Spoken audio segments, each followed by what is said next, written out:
PT விதைகளை பயன்படுத்தினாங்களோ அந்த soya மச்சியை கொடுத்தா, அந்த மக்காச்சோளத்தை கொடுத்தா பசுமாடு மலடாகி போகுது, பன்னிக்குட்டி மலடாகி போகுது. எலியோட உடம்புக்குள்ள புற்றுநோய் எல்லாம் வந்துடுது.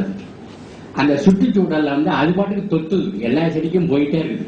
இயற்கையெல்லாம் இருக்கக்கூடிய எல்லா தாவரங்களுக்கும் போய் அந்த தாவர பல்வகைமையை அழிக்குது. விவசாயி நல்லா இல்ல. இவ்வளவு சொன்ன பிறகு அந்த பாராளுமன்றத்தில் ஒரு சட்டம் கொண்டு வந்து அவங்க ஏற்பாடு செஞ்சுட்டு இருக்கிறாங்க.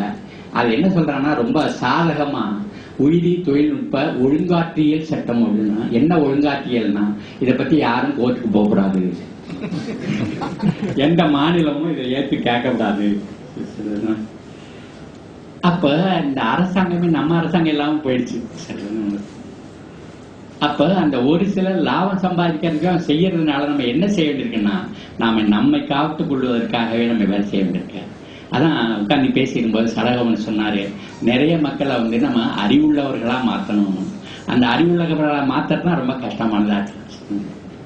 இந்த போராளியில ஒரு முக்கியமான போராளி அந்த பாலோ ஃப்ரெரின்னு பிரேசில் நாட்டு சாமியார், கத்தோலிக் சாமியார். அவர் என்ன பண்ணாருன்னா, மக்களுக்கு விழிப்புணர்ச்சி கல்வியை கொடுத்துக்கிட்டு இருந்தார். 65ல் அந்த ராணுவ கவிழ்ப்பு வந்த போது அவரை தூக்கி சிறையில போட்டாங்க. ஒரு 6 அடிக்கு 12 அடி ரூம்ல 2 வருஷம் போட்டிருந்தாங்க. அப்ப உலகத்துல இருக்கவே சொன்னா, கல்வி கொடுக்கிற ஆளை போய் சிறையில போடக்கூடாது அப்படின்னு. இல்ல, இந்த கல்வியாளரை நீங்க யாரும் வச்சுக்கிறதுனா நாங்க தந்துடுறோம் அப்படின்னு. அப்ப ஜெனோவா நாங்க வச்சுக்கிறோம், அப்படியே கைதியை விலங்க கழட்டிட்டு கொண்டாந்து இதுல சேர்த்து விட்டாங்க, கப்பல்ல சேர்த்து விட்டாங்க. அவர் வெளியில பேச ஆரம்பிச்சார். ஒரு மனிதன் இன்னொரு மனிதன் மேல குதிரை சவாரி பண்றான், 2 பேரும் மனிதர் இல்லாம போனார்கள் சொல்லி. எப்போ ஒருத்தன் இன்னொருத்தனுக்கு குதிரையா இருக்கிறானோ அப்பயே அவன் மனுஷன் இல்லை. எப்ப சக மனிதனை குதிரை ஆக்குனானோ அப்ப அவனும் மனுஷன் இல்லை. அப்ப இப்ப நம்ம என்ன செய்யறது, எங்க பார்த்தாலும் மனிதர்களை தேட வேண்டி இருக்கிறது. நாம எல்லாம் வாழ்ந்து முடிச்சிட்டோம். நாம என்ன செய்யறோம், பூமிக்கு அடியில் தண்ணியை எடுக்கிறோம்னா நம்ம வரப்போற சமுதாயம் இருக்குல்ல, அதோட சொத்தை திருடுறோம். நாம செய்யற வேஸ்ட்டை தெளிக்கிறதுனால நிறைய செடி கொடி இல்லாம போயிடுதுன்னு வச்சுக்கோங்க. வரப்போற சமுதாயத்துடைய சொத்தை நம்ம சீரழிச்சுக்கிட்டு அழிச்சுக்கிட்டு இருக்கிறோம். அப்ப நாம மனிதர்களா இருக்கமான்னு பார்க்கணும். அப்போ இன்றைக்கு வேளாண்மையில நடக்கிற விஷயம் வேளாண் விவசாயி சம்பந்தப்பட்ட விஷயம் இல்ல, இந்த தேசம் சம்பந்தப்பட்ட விஷயம் பார்க்கணும். ரொம்ப சின்ன விஷயம், இந்த கரிசலாங்கண்ணின்னு ஒரு செடி இருக்கு. இந்த கரிசலாங்கண்ணி செடியில இரும்பு சத்து நிறைய இருக்கு. இன்னைக்கு நாடு முழு இருக்கிறதுல பெரிய தீங்கு என்னன்னா சத்துணவு பற்றாக்குறை. அந்த ரெனவுண்ட் சயின்டிஸ்ட் MS சாமிநாதன் இப்ப எழுதுறாரு. என்ன எழுதுறாரு அப்படின்னா, மால் நியூட்ரிஷன் தான் இன்னைக்கு நாட்டில் இருக்கிற பெரிய சீர்கேடு. வயிற்றுல குழந்தைய வச்சிருக்கிற தாய்க்கு உணவு பற்றாக்குறை, உணவுல சத்துணவு பற்றாக்குறை. அதன் மூலம் பிறக்கிற குழந்தை லோ பர்த் வெயிட்டோட பிறக்குது. லோ பர்த் வெயிட்டோட பிறக்குனாக்கா அது புரோட்டீன் டிஃபிஷியன்சின்னு அர்த்தம். புரோட்டீன் டிஃபிஷியன்சினா அது மூளை வளர்ச்சி பாதிப்பட கொண்டே விட்டுரும். குழந்தை சுகமானதா இல்லாம சுமையானதாக இருக்கும். எவரு அதை தொடங்கி வச்சாரோ, அந்த பச்சை பறிச்சியை தொடங்கி வச்சதுக்காக யாரு மரியாதையை வாங்கிட்டாரோ அவருடைய எழுத்துல வேற வழியே இல்லாம அதை எழுத வேண்டிய காலகட்டத்தில் இன்னைக்கு இருக்கிறோம். ஆனா இந்த சத்துணவு இந்த ரத்தத்துல இருக்கிற நம்ம உடம்புல இருக்கிற ரத்தத்துல இருக்கிற இரும்பு பற்றாக்குறை தீர்க்கிறது அந்த கரிசலாங்கண்ணி செடி. அந்த கரிசலாங்கண்ணி செடி தான் அந்த நஞ்ச நிலங்கள்லாம் வளருது. எங்கெல்லாம் நெல்லு பயிர் பண்றாங்களோ அதாவது வளர்ந்துருக்குது. இந்த பூ காய் தோடு மாதிரி இருக்கணும். ஆனா இதை பறிச்சு நீங்க சாப்பிட முடியாது. ஏன்னா பூமியில விஷத்தை போட்டுட்டோம். பியூரடான் திம்மட்டுங்கெல்லாம் கொன்னையா இருக்குது. அது மேல களைக்கொல்லி எல்லாம் இருக்குது, ஃபெர்டிலைசர் எல்லாம் இருக்கு. எல்லாம் பூமிக்குள்ள போட்டு பட்டாச்சு. எந்த அளவுக்கு அந்த விஷத்தை போட்டுக்கிறோம்னா, அந்த நெல்லுக்கு கீழே கிடந்த வைக்கோல் இருக்கு பாருங்க, அதுக்கிற மாடு கழிஞ்சு நோயாளியா போயிடுச்சு.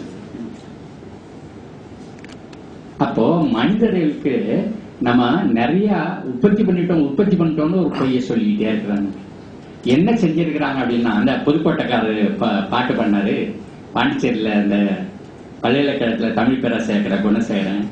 3/4 முழம் நெல்லு பயிர் 30 கஜம் தண்ணி கிணறு, நிக்காமதான் தண்ணி இறைச்சேன், நெல்லு பயிர் கருகி போச்சு 3/4 முழம். எங்க அப்பா காலத்துல இவ்வளவு உயரம் இருந்தது வைக்கோல், அது மேல கதிர் இருந்துச்சு. இப்ப அதை 3/4 முழமாக்கிட்டாரு.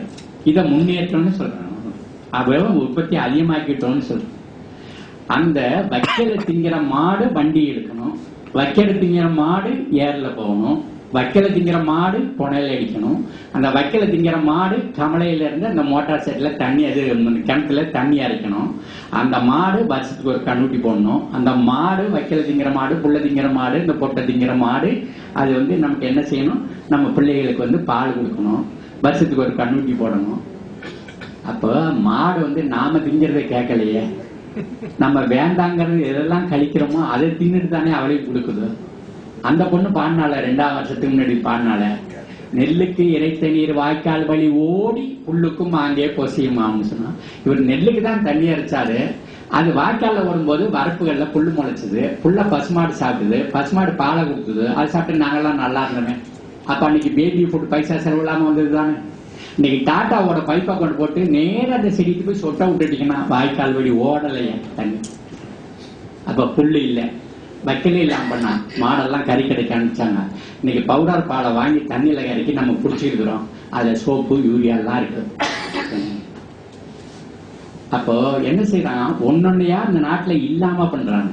இப்ப அரிசி கூட உற்பத்தி பண்ணிட்டீங்க பயிரை குள்ளமாக்கிட்டதுனால, ஆனா பால் இல்லாம பண்ணிட்டீங்க. பால் உயர்ந்ததா அரிசி உயர்ந்ததுன்னா பால் தான் உயர்ந்தது. அந்த குழந்தைக்கு அதான் வேணும், குழந்தைய சமைக்கிற தாய்க்கு அதான் வேணும், அதைத்தான் இல்லாம பண்ணி அது வியாபார பொருளாக்கிட்டோம். அதுக்கப்புறம் இந்த கார்கில் கம்பெனி, இந்த வால்மார்ட், இந்த அமெரிக்கா கம்பெனி எல்லாம் உள்ளுக்குள்ள வருது. இது பேரு குளோபலைசேஷன் சொல்றோம். அப்போ எங்கெங்க எல்லாம் உலகத்துல வறுமை இருக்கிறதோ அப்பெல்லாம் அவங்க லாபம் அதிகமா இருக்கு. அப்படிதான் செய்திகள் அதிகமா இருக்கு. ஏன் அப்படின்னா அந்த பற்றாக்குறையை உண்டு பண்றதே அவங்கதான் உண்டு பண்ணி இருக்கிறாங்க. இப்ப அவங்க என்ன செய்யறாங்க, கோதுமை, மக்காச்சோளம், சோயா முச்சை எல்லாத்தையும் பயோடீசல் ஆக்கிறது. அதுக்கப்புறம் என்ன செய்யறாங்க, ஏழை நாடுகள்ல பிரேசில் மாதிரி இருக்கிற நாடுகள்ல கரும்பா பயிர் பண்ண சொல்லி அதையும் பயோடீசலா மாத்திடுறது, அங்கேயும் பற்றாக்குறை உண்டு பண்ணிடுறது. இந்தியாவுக்குள்ள எங்க எல்லாம் கம்பு, சோளம், கேழ்வரகெல்லாம் விளைஞ்சதோ அந்த விவசாயிகள்கிட்ட கொஞ்சம் விதையும் பணத்தையும் கொடுத்து நீ மக்காச்சோளம் பயிர் பண்ணு, இதை நானே வாங்கிக்கிறேன்னு சொல்லிடுறேன். ஏன்னா இவர் விற்க முடியாம கஷ்டப்படுறாரு. இந்த அரசாங்கங்கள் அதுக்கு ஒரு விலை கொடுக்கல, உற்பத்தியாகிற பொருளுக்கு விலையை கொடுக்கல, அந்த சந்தையை ஏற்படுத்தல. இதை பயன்படுத்திட்டு நானே வாங்கிக்கிறேன்னு சொல்றது, வாங்கி அதை கோழி தீனி ஆக்கிறது, பனி தீனி ஆக்கிறது. பற்றாக்குறையை உருவாக்குறது, அரசாங்கத்தை கூட விட கொஞ்சம் கூட விலை வச்சு வாங்குறது, பதுக்கிடுறது, விலையை ஏற விடுறது, வித்து மறுபடியும் பணம் பண்ணிக்கிறது. அதாவது உலகம் முழுவதும் வறுமை அதிகமானால், மக்கள் பட்னியால் சாவார்களானால், அதனால பலனடைய போறது அந்த மகாசுர கம்பெனிகள்.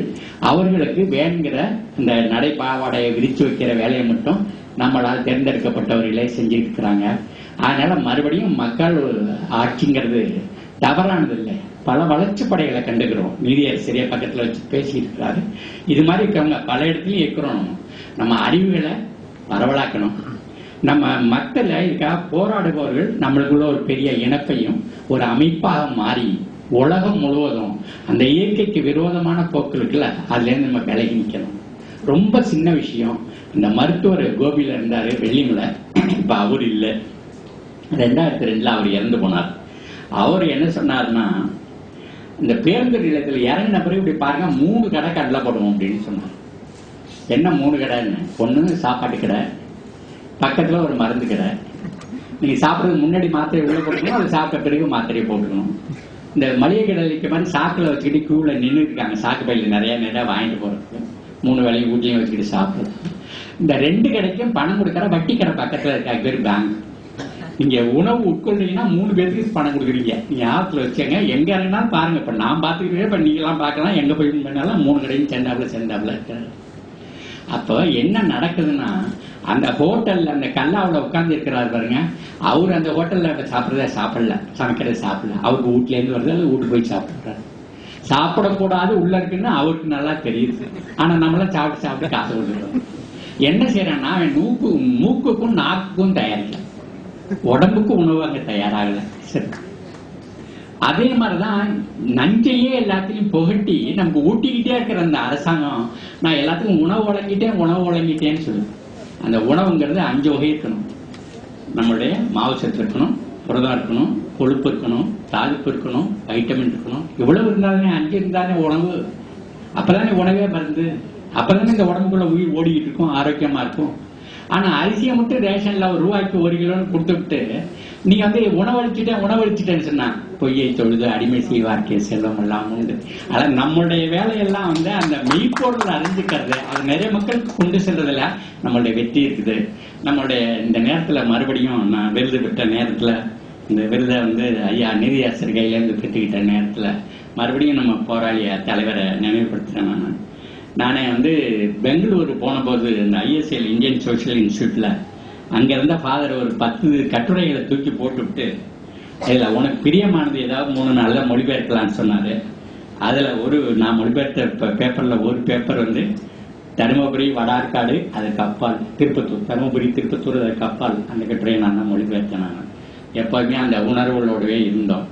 அவர்கள் வந்து எப்போதுமே என்ன பண்ணா, அந்த லாங் ஃபெல்லோடைய ஒரு கவிதை ஒன்று இருக்குது. அதாவது வாழ்க்கை என்பது ஒரு பெரிய மணல் பாதை, ஒரு சிலர் மட்டும்தான் தங்களுடைய அடிச்சுவடை விட்டு விட்டு செல்கிறார்கள். அதுபோல நம்முடைய வழக்கறிஞர் அவர்கள், மனித உரிமை போராளி அவர்கள் நம்மளை அடிச்சுவடை விட்டுட்டு போயிருக்கிறார்கள். ஆகையினால இவர்களெல்லாம் அழியறது இல்லை. முன்னாடியே சொல்லியிருக்கிறாங்க, போராளிகள் புரட்சிக்காரர்கள் எல்லாம் புதைக்கப்படுவதில்லை, விதிக்கப்பட்டிருக்கிறார்கள். அதனால நிறைய பக்தவச்சரங்கள், நிறைய நம்மாளர்கள், நிறைய தனபாளர்கள், நிறைய அந்த சந்தனார் சாரங்கிகள் உருவாகணும். அது நம்ம சமுதாயம் தன்னுடைய தேவைகளை உருவாக்கி கொள்ளும். அது நம்ம எல்லாரும் புரிதலோட அதோட ஒத்திசைந்து போகணும் அப்படின்னு சொல்லி வாழ்த்தி நான் விடைபெற்றுக்கிறேன். எனக்கு இந்த மரியாதை கொடுத்ததற்காக நன்றி தெரிவித்துக்கிறேன்.